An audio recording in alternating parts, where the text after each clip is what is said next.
আজকে রাইজ এবং রেজ এই দুটো ওয়ার্ডের মধ্যে ডিফারেন্স ক্রিয়েট করব। রাইজ এবং রেজ এই দুটোর মানে কি উদিত হওয়া বা বৃদ্ধি পাওয়া।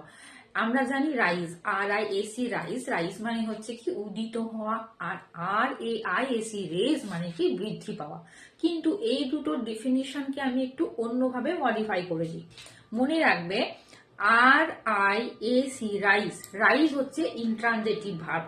এই ইন্ট্রানজেটিভ ভার্বের ক্ষেত্রে আমাদের কোন রকম অবজেক্টের দরকার পড়বে না। এই রাইজ, RISE রাইজ, এই ক্ষেত্রে যেহেতু এটা ইন্ট্রানজেটিভ ভার্ব, এখানে আমার কোনো অবজেক্ট দরকার পড়বে না। উইদাউট হেল্পিং অফ অবজেক্ট এই রাইজটা কি করতে পারে, নিজে নিজেই সেন্টেন্স মেক করতে পারে।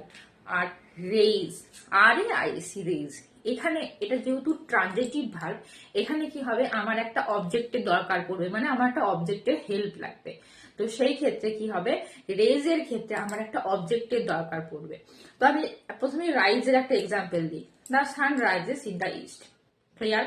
তো সূর্য পূর্ব দিকে ওঠে, তাহলে রাইজ বোঝা গেল। সূর্যকে কারোর হেল্প নিতে হয় না, সে নিজে নিজেই কি করে, পূর্ব দিকে ওঠে।